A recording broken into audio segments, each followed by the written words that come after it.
welcome to Charlotte Sports Today, everyone. I'm Chaz Bryant. We got an action-packed show coming up. We got some great guests lined up, including from Sports Chatter 101, Mr. Ed Billick. Chaz, great to be here. Thanks for the invite. I appreciate it. And joining us on the World Wide Web, the video phone known as Skype, we have a guy nationally syndicated radio talk show host, Mr. Pudgy Miller, host of Keeping It Real with Pudgy. Thank you for joining us here.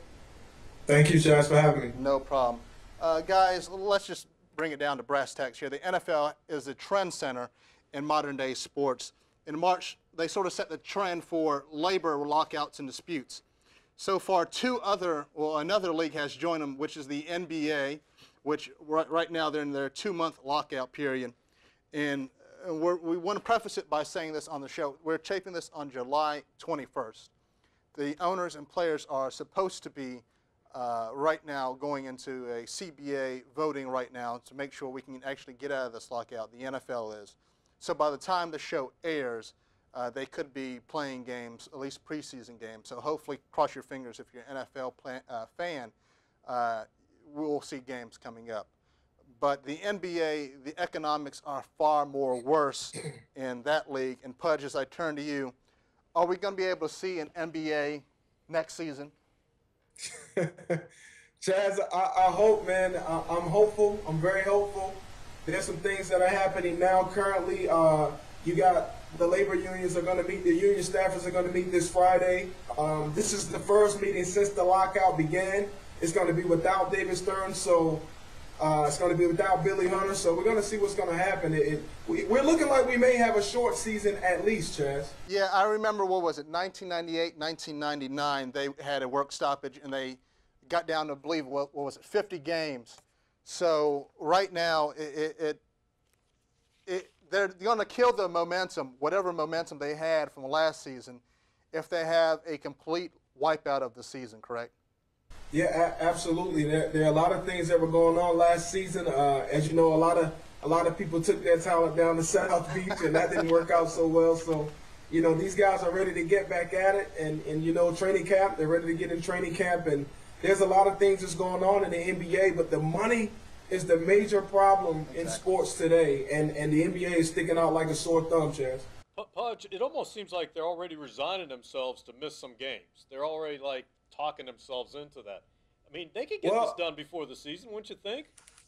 I would like to think so, but you know, when you're talking about that mighty dollar, and you know, I think one of the big issues is that a lot of owners bought their teams back in the older days without spending a lot of money, and these newer owners spent a lot of money. As you know, some of the celebrities have dipped in the ownership game, and you know, these owners actually need these celebrities to come rescue and take a little bit of the strain off their dollar. And that's one of the big debates, is that the younger owners paid more, the older owners paid less, and the players just want to get paid.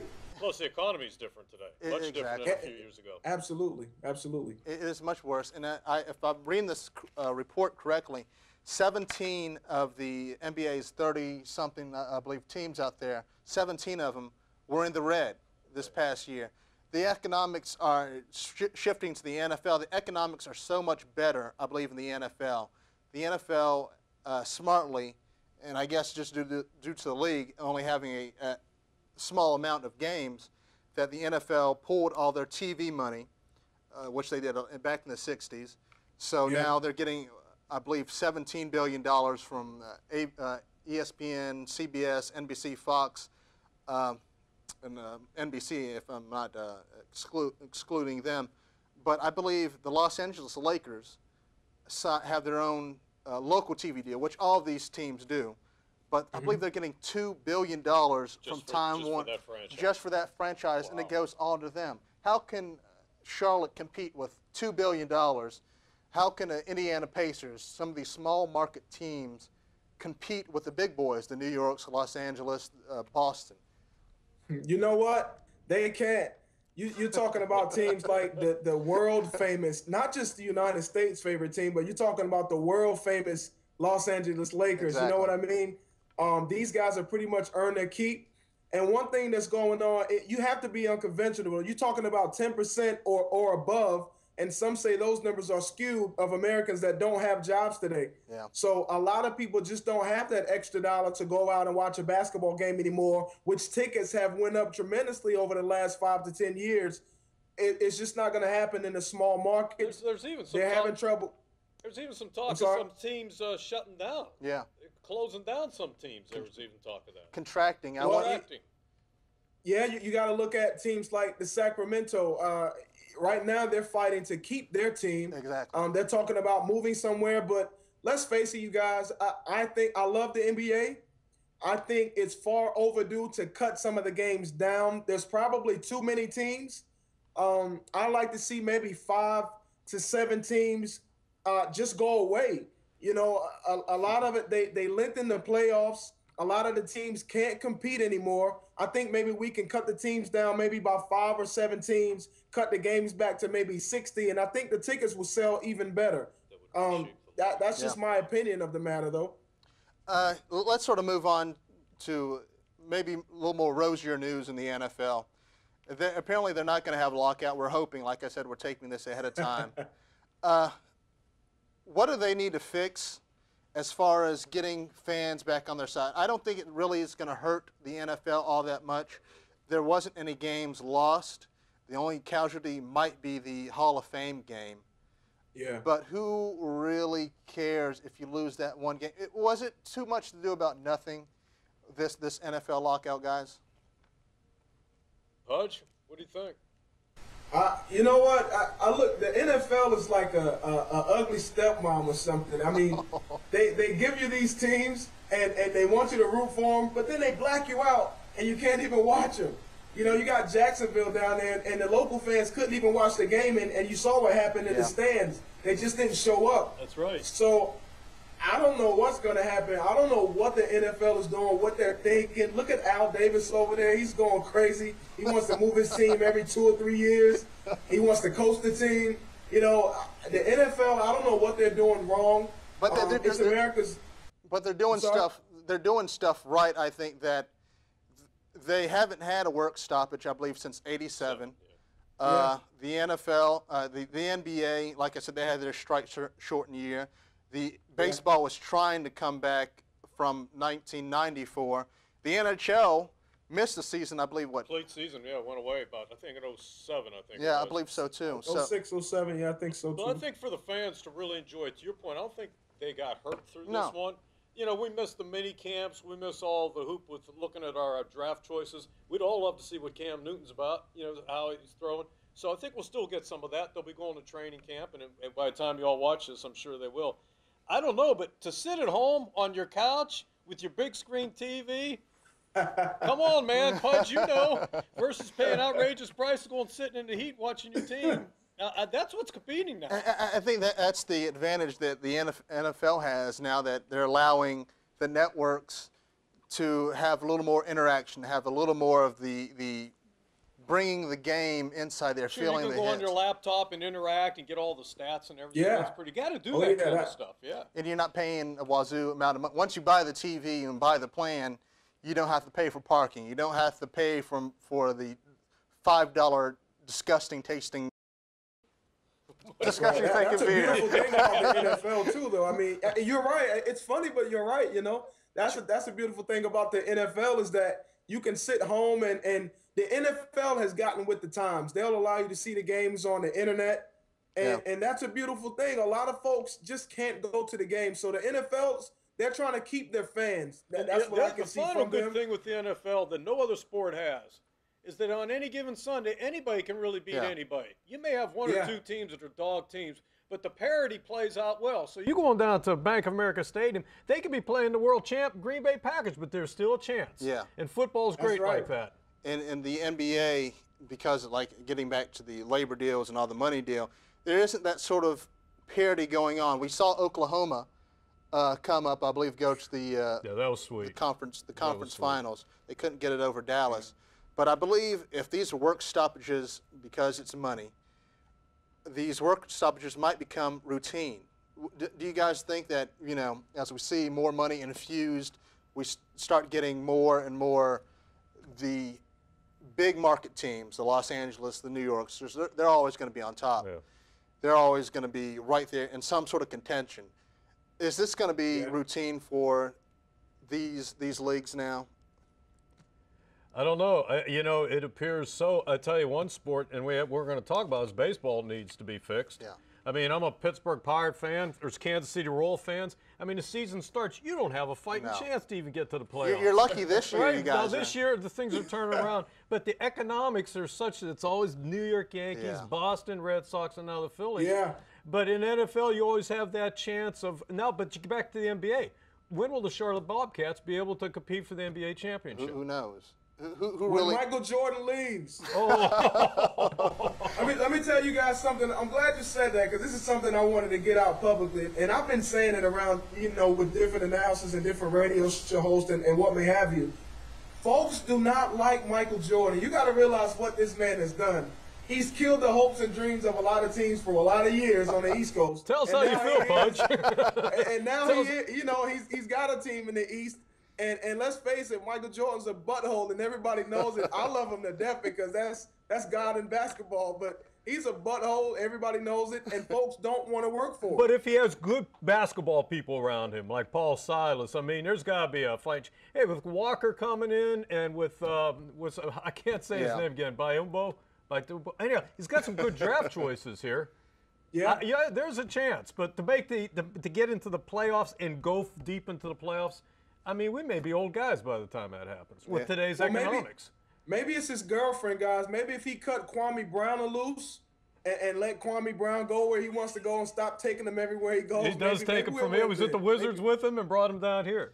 I think that's going to wrap it up for this segment. I think the NFL, by the time this airs, they'll be coming back. The NBA right now is sort of up in the air, but we'll talk about King James when we come back, and we'll also talk about the women's soccer team and what they can do for women's sports. Continue just a moment right here on Charlotte Sports Today. Nice.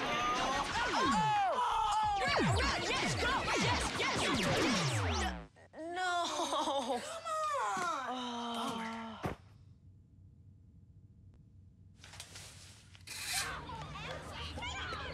Oops. Yeah, sure. Let's go. Moms everywhere are finding ways to keep kids active and healthy. Works every time. Get ideas, get involved, get going at letsmove.gov. All right, guys, we got to be smarter about what we bite on, okay? I want everyone to go outside. We're going to run Red Rover on 3. What about you, Tony? I'm going to run around in circles, flatten my arms, and make engine noises like this. When it comes to playing, we kids are the pros. We're eating right, too. We fuel up. To play 60! If your school doesn't have a program, be a leader. Start one. Click today and join the movement. This was supposed to be King James's year. Remember last summer, the sports soap opera saga of will he or won't he?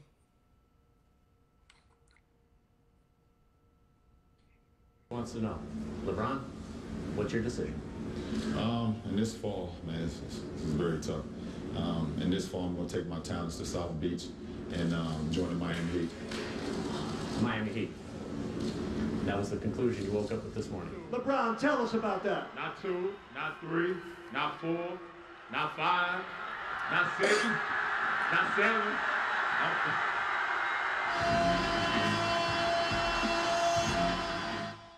Well, he did take his talents down to South Beach, but his championship flourishing, his prophecy, didn't really work out that well. It wasn't 1, it wasn't 2, it wasn't 3, it wasn't 6, 7, 8, 9, 10. It was 0 so far. So what went wrong with the grand plans of taking his talents and a championship down to South Beach? That special was wrong from the start. That was karma coming back, I think. No, honestly, guys, I've been asked that a lot, and I think it boiled down to coaching. Really? I think coaching was the key. I think Rick Carlisle found something, and they sat back in the zone, and Miami was never a good enough team to shoot out of the zone, and they don't pass enough to pass through the zone. And Rick Carlisle exposed them, and they beat them like they wanted to. What I saw was the this whole three-quarter thing and not playing the last quarter and not penetrating the hoop. I mean, how did that all just happen like that? You can't win games like that, obviously. You can't. No, not at all. Not at all. I you know, like I said, I think it's coaching. They actually had a chance to win one game at the end of the game, and I've never seen this before. I think it was 11 seconds to go. They took an ill-advised shot. They had a foul to go and a timeout. The coach didn't call a timeout. They didn't foul, and they were only down by 3. And I was sitting watching that game and trying to figure out, what the heck is going on. And then I realized this guy is not the right coach for that team. And, I think they were exposed. Dallas knew what they had, and they focused on that. They really didn't change the game plan very much. They knew who their guns were. They went to them consistently, and they did what Dallas always does. But this time they played defense. Ed, let me pose this to you, Ed. Was it more about the Dallas Mavericks winning the championship or more about LeBron not getting his championship? Well, I think the two things happened here. I clearly believe Dallas with Nowitzki and that team around with Jason Kidd, and that team just gelled. Chandler, I mean, come on, Chandler gelled. They gelled with Carlisle, and they pulled it off. They beat the Lakers, they moved on, and then they beat the Heat. But what I don't understand is I think there was an ego thing going on with LeBron and D. Wade that said, no, you the man. No, you the man. No, it's your team. No, it's my team. And they were massaging each other, and they couldn't be their true selves. And I go back to your point, Pudge. I think it was coaching then, because he wasn't able to take the best of those egos. I mean, LeBron laying back, D. Wade, this is your game. Now, LeBron, it's your game, or it's your team. I think there was some of that internal kind of psychological stuff that kind of, ate away at them, and they imploded. Wow, I like that. I think you're right. I've never heard it put that way. It's a reverse ego type of a. Yeah, well, whose team is it going to be, and then decide from there. And I think that's the coach. That's why Phil does such a good job with the Lakers. He was able to pull the best out of all the ego. Pudge, let me go to you. Let me wrap up this segment with the question to you. Then I'll pose it to Ed. The thing with LeBron, is it his fault he's become a anti-fan favorite player now? Is it his fault or the media's fault for building this guy up so much? That's a great question. I hate to name drop another name of Go the ahead. show. Go ahead. Name drop all you want. ESPN, man. They do it, and they build their show off that. They'll build you up when you're doing so good, but the minute you peak of doing bad, man, they will roast you and throw you in the fire. That's been LeBron James, man. Well, the question is, when he came into the league, this is not the image he wanted. Or this is an image he wants today, though, right? But you can't escape it when you become that great. When you become that good, you can't escape it. Once you become one of the top-tier players, Kobe went through it, Shaq went through it, Michael went. All the greats go through it. All the better players go through it. It's something you can't escape because some people like to see the top dog down, Yeah. And that's exactly what happened. We'll get off LeBron kick because we might not see him for another year and a half, whatever the case may be. I don't know how big women's soccer will be after this summer, but I know how big it was last summer and the summer before that and the summer before that, which was not very big at all. The women's U.S. team came to this close to capturing this year's World Cup women's title. However, they lost to Japan in penalty kicks. However, the U.S. women have placed in the top 3 in each of the Women's World Cups. There have been 6 of them. And ever since the Olympics allowed women to play soccer in 1996, the women have done no less than winning a silver medal. The men, in comparison, their highest placement in the World Cup was 3rd in 1930 and a silver in the 2004 Olympics. 1904. But while the men's international game is something less to be desired, MLS or Major League Soccer, right now we're seeing an uptick in attendance and an uptick just slightly in TV ratings. While there have been 2 women's pro leagues, soccer leagues in the United States in the past decade. Will the women's soccer team, women's soccer, be able to generate any momentum after this sort of outing they had this past year? I would think right now they ought to. I mean, the irons are still hot. They're coming off of the Sunday game. It's still in the press here a few days later. Now's the time to strike in the sport. There's a lot of talent. There's a lot of younger generation. And I thought it would take much greater hold now than, in the past, but I think now's the time to strike hot. Pudge, I don't know what's your thoughts there. You know what? I don't think so. That game was great. I don't know if you guys saw the game or any highlights from it. The game was great to actually watch, but it's all about marketability now. That's where we are. If it can't be marketed, I don't think it will be a top tier sport. But the women tried doing this in 1999 after they won the World Cup in the Rose Bowl. The huge Rose Bowl, this monument of sports out there in Los Angeles. They were able to capitalize on that. They made a women's pro league after that, but it fizzled, I believe, after 3 or 4 seasons. Is there momentum for women's sports? I know UConn went on their tear earlier this year, winning, I think, matching UCLA's unbeaten streak. Yeah, the WNBA, I don't think, can sustain itself without having that NBA presence.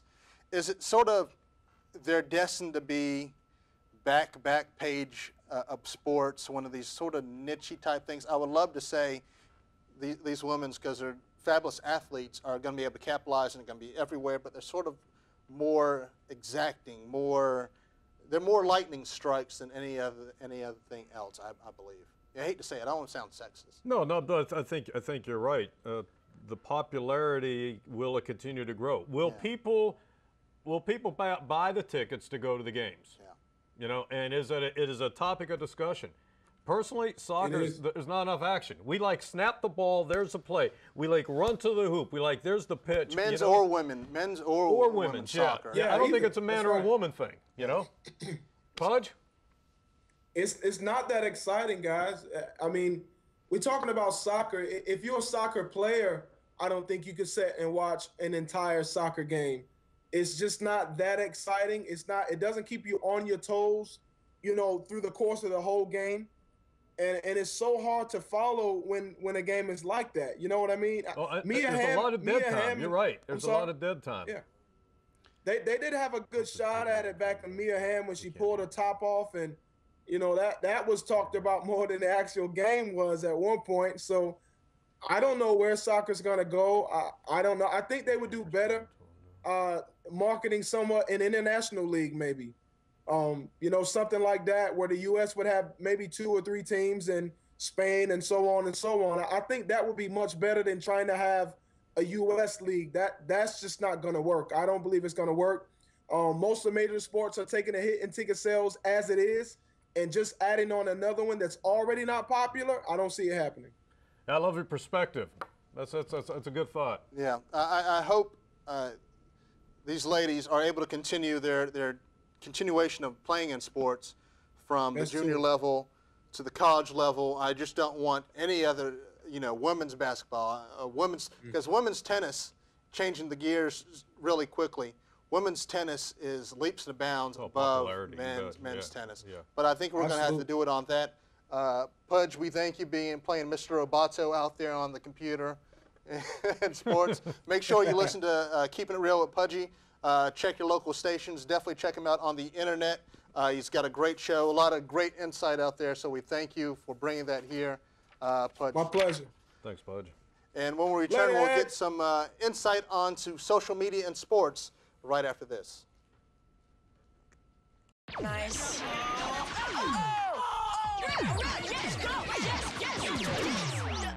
No.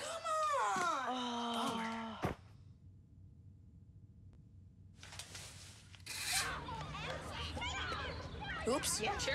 Strong. Moms everywhere are finding ways to keep kids active and healthy. Works every time. Get ideas, get involved, get going at letsmove.gov.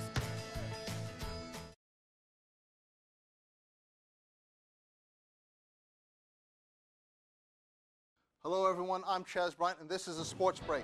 MMA action in Uptown Charlotte. Forrest Brown took home the bantamweight title after a controversial referee stoppage after a slip and fall by his opponent. Kenneth Pickcrowder roughs up his opponent through three rounds, became the bantamweight champion. From jiu-jitsu to wrestling to striking, they make sure we go 100%. For more information, watch Charlotte Sports Today the first and third Wednesday at 10:30 p.m. on TV Access 21.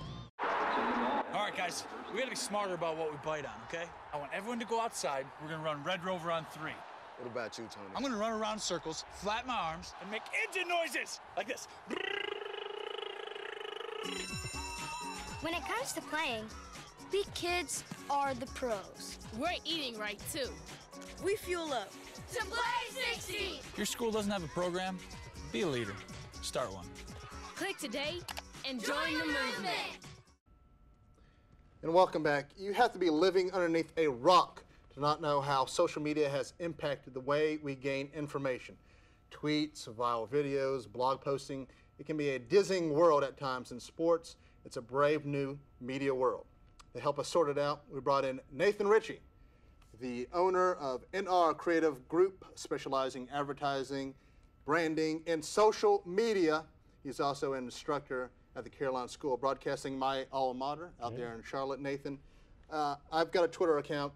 I'm a sports guy. I don't think I should be out there saying that I hate Muslims, should I? Yeah, that's probably a brand killer right there. It's sort of athletes right now are getting themselves in troubles with all this new social media. You know, they put something out there on Twitter, they do an interview with some sort of odd publication, blog post, and that gets them in a lot of trouble. It does, and that's part of the pitfall. I mean, for the sports world, social media is a dream because you no longer have to rely on traditional broadcast or venues in order to carry out the brands or the shaping of what you are. In your previous segments, talking about the NFL lockout or the NBA lockout and so on, a lot of that is influenced, as you pointed out, by what ESPN and some of these outlets are doing. So to have a voice and an outlet to go in there and to maybe taper things or to address certain issues, I think the big downfall in addressing Muslims or making bad comments or whatever it is that you do. I don't endorse all that, by the way. I don't want somebody going to my Twitter or my Facebook and saying something. You said this, Chaz. But that's part of the problem is I think that a lot of people get on the platforms without maybe taking a step back and educating themselves in how this power really works and what is the so-called etiquette. Now, on one side, you want to say there is no etiquette because it's free form. And there's a lot of people doing a crappy job of it and really making some movement in a positive way. Because the root of all social media is authenticity and transparency. I tell people oftentimes, up at the school even, you know, if you're a jerk, be a jerk, because it's amazing how people like to hang out with people that are just like you, you know? And so if that's the case, maybe that's okay once in a while to rub people the wrong way. How did the social media become so popular? How fast, when did it become, okay, now I'm not watching cable news anymore, to maybe, and I knew about the death, sort of going in a new sense, death of Osama bin Laden through Twitter. Yes. Instead, I didn't have cable at the time. Right.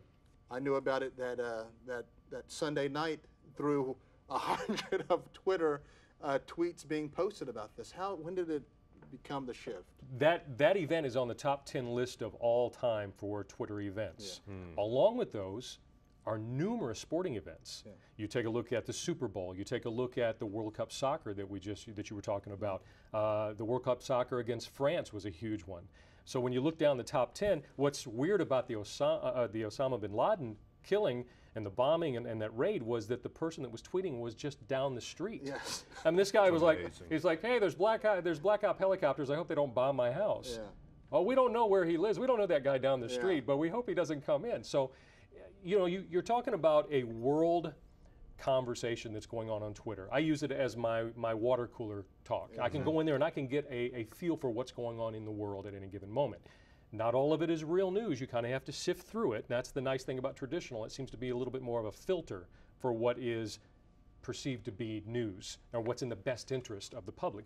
But you know, back in 2005 when Facebook was still right on the verge of breaking, you had to have an EDU designation in your email by invitation only, kind of like Google Plus now. And then you had Twitter come on. I got in it in 2008, and in Charlotte, there was just a small cluster of nerdy, geeky guys who were texting and going, "Hey, you know, let's meet up. Let's go somewhere." So, and now you see, talking about watching cable TV or watching major outlets and reading newspaper, people are watching TV and tweeting at the same time. Exactly. That's why you have the iPad so popular. So, it has come a long way, and it's not a fad. It's going to be sticking around a long time.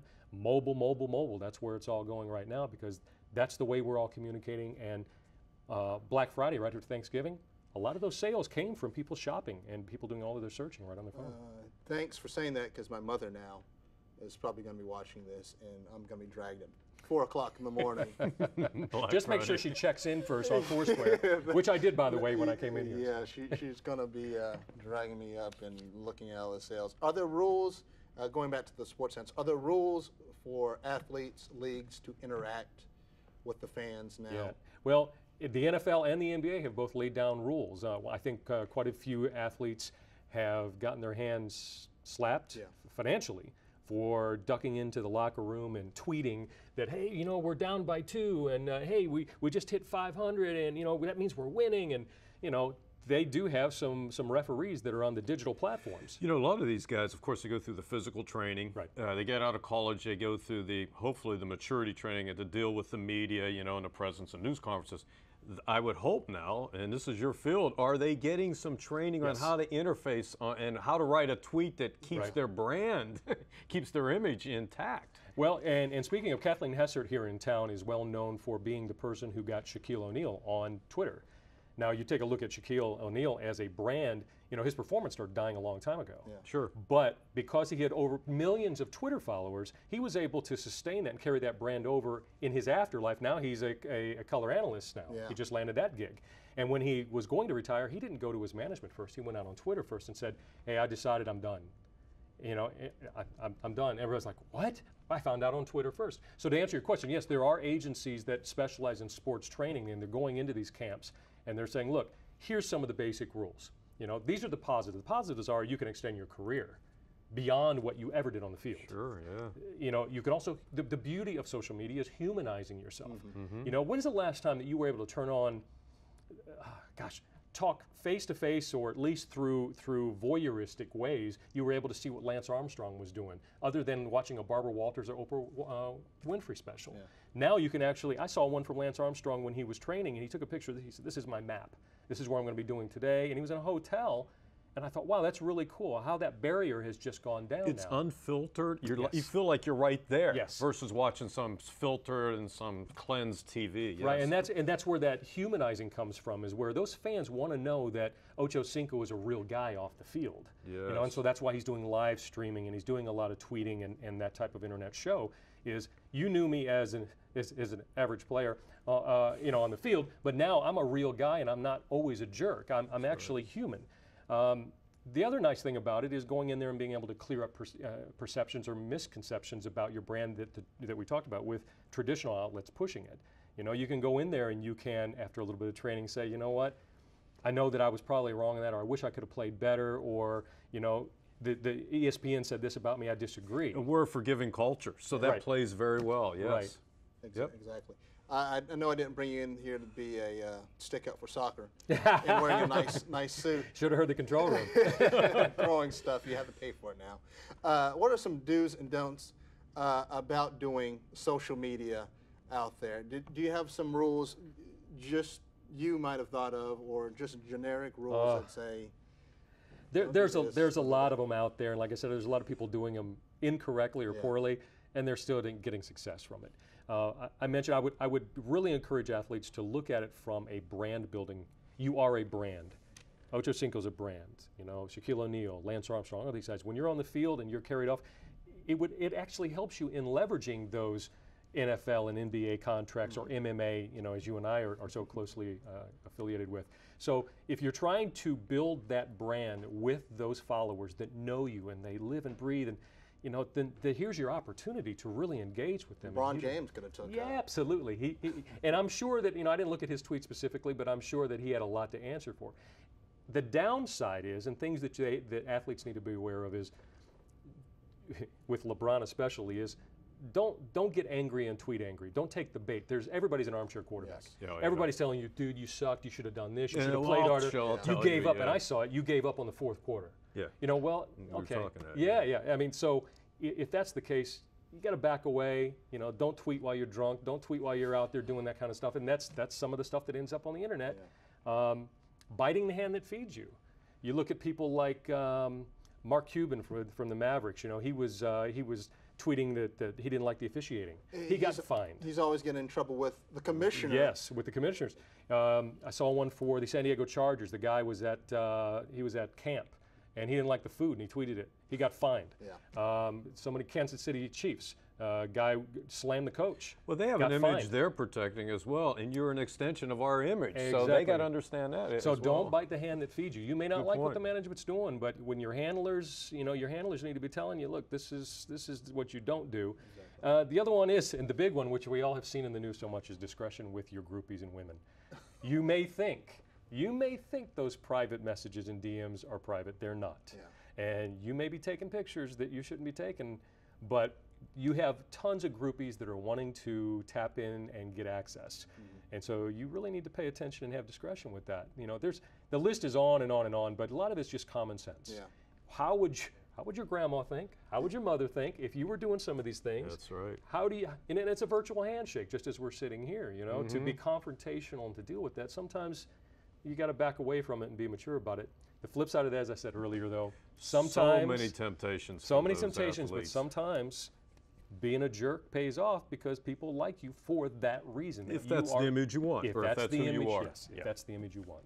And it's such a thing that it's a great vehicle to post videos, mm-hmm. post good photos, sure. not sensational, nothing that's going to have you thrown out of the Sunday service. Fresh out of the shower with my girl. Yeah, we just don't need to see that in the first place. But the social media is not really, at least in my opinion, an advertising money gaining thing. It's more about having the relationship right. With the fans, having a relationship with your fan club, if there even is such a thing as right. fan clubs anymore. It's not really that sort of money type of thing anymore, is it? It is, depending on who you're hanging around with. The marketers are salivating over the connection that people are having on Twitter. To have a video go viral, yeah. to have the Old Spice guy, yeah. That type of presentation and have that go viral is a moneymaker. I mean, if you could get the average professional athlete to have that type of ability, Ocho Cinco type, yeah. then that's great. But by and large, yes, it's the conversation, it's the engagement, it's the relationship that people are having that people really like. The marketing aspect is more along the lines of, I'm writing a blog, I've posted some pictures, and I posted hey, here's the top 5 ways that you can train like me and be like me, a GSP type. Yeah. Mm-hmm. So GSP has his own workout. And so if you were telling people, look, I put I tweeted out that I'm going to have a workout video. I gave you a little sample of it. You go to my blog, I can teach you a little bit more. By the way, go over here, and for only $49.95 a month, I will be delivering online my video training. So there are those models out there, definitely. There's a hook I want to keep following, and then all of a sudden, well, yeah, I trust him now. I'll pay $50 or $49 for it. Yeah. Traditional media, build your mass. Okay. Earn your subscribers, earn your following, then turn around and sell them more of how they can have access. That's cool. That's the simple model. Since we're so connected with the MMA guys out there, what are little steps they can do to grow their fan base? They're amateur guys. They've maybe been in 1 or 2 fights or something like that, but maybe they have a little bit of following with the crowd. What are little steps they can take to get their name out there better? And I think that's a good point with their fan base. As I do, that these fighters locally have whether it's mom and dad, cousins, and whatever, and the schools that support them, they do have a very sometimes rabid fan base that really supports them and encourages them. They come to all the fights. They believe in their fighter. The schools, as we know, 16150, they are rabid about how great their school is. I think the schools, and this is something that I've been talking with Fight Lab, is how to build out not only the following for the schools, to build that out to the individuals, and so that the individuals have their own brand, their own personalities. It's much the same rules for the pros. They just don't have the big sports endorsements. But they need to start identifying online who is it that is their fans. have those conversations. Take some of those endearing pictures without being braggadocious, without saying I'm number one, without being the douchebag all the time, even though that may play into it some of the time. I think one of the big things you see in social media that's a big helpful is not so much, don't make it about you all the time. Turn it around and make it about somebody else. Talk about, I just got the best training ever over at such and such gym. Hey, I want to thank all my fans for coming out to this small fight up in Asheville. Or I want to thank, so-and-so, maybe it's a sponsorship, so-and-so just gave me 12 new pairs of athletic socks, and it really helped me from getting blisters when I was running and cross-training. So give back and push back and give the credit to somebody else other than putting the limelight on yourself all the time. In turn, you'll get your face out there. Yes. You'll know you're more than just somebody who goes in the cage and beats up on you for a little while. Now you have an opinion. Now you have a personality. Yes, you're a thought leader. Yeah. Now we see, hey, this guy's just like me. He's working 9 to 5, or he's just like me. He's going to school. But he has a passion. Charlotte or something like that, or a passion. So hopefully the guys will see that and they'll be able to translate more into I'm somebody, I've got a personality and stuff like that. And the beauty is everybody's got a story. Yeah. It doesn't matter who you are. Everybody's got a story. And to go in there, and that's what we love about athletes, is we want to cheer them on because we can see ourselves in their place. Yeah. So even if you're not in the ring, if you're a guy who's training at 9 to 5, you get off work and you're going directly into the gym and you're busting butt and you're sweating, you broke a toe, you rolled your foot, whatever it was, you tell those stories and it's endearing and people want to hear your story. So if you're able to do that and position it that way to get people to latch on to you and then to feed that and in a responsible way, I think it could be a big win for local athletes. Yeah, and we love to cheer you on. So thank you very much for showing up here in the studio. We'll be back in just a second. Nice.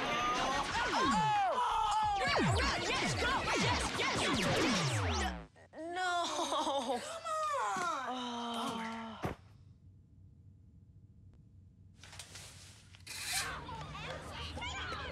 Oops. Yeah, sure. Let's go. Moms everywhere are finding ways to keep kids active and healthy. Works every time. Get ideas, get involved, get going at letsmove.gov. Hello, everyone. I'm Chaz Bryant. This is Sports Break. The Charlotte Cobras of the Public Safety Football League won their 2 homestands in impressive fashion, 40-0 over South Carolina and 49-0 over Columbus, Ohio, finishing with a 3-win, 1-loss season. The New York Fire Department would go on to win the league's championship 23-15 over Los Angeles Police Department. For more information, watch Charlotte Sports Today the first and third Wednesday at 10:30 p.m. on Access 21.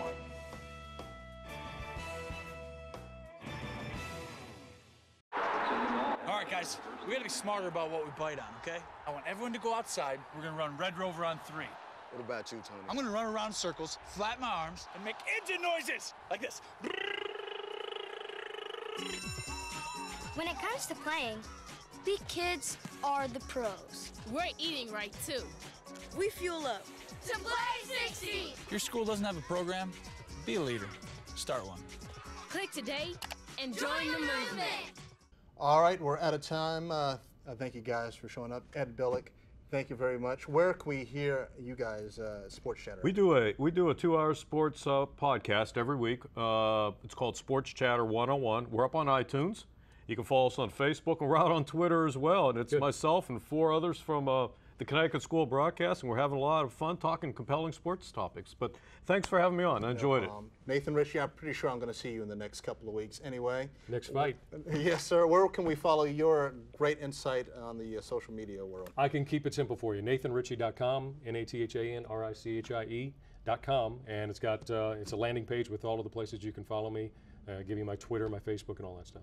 Wonderful. And you can relive all this exciting action on our YouTube page and Facebook page. Just search Charlotte Sports Today. I'm Chaz Bryant. We'd like to thank Pudgy Miller and all our beautiful, handsome guests we have here. We'll see you next time on Charlotte Sports Today.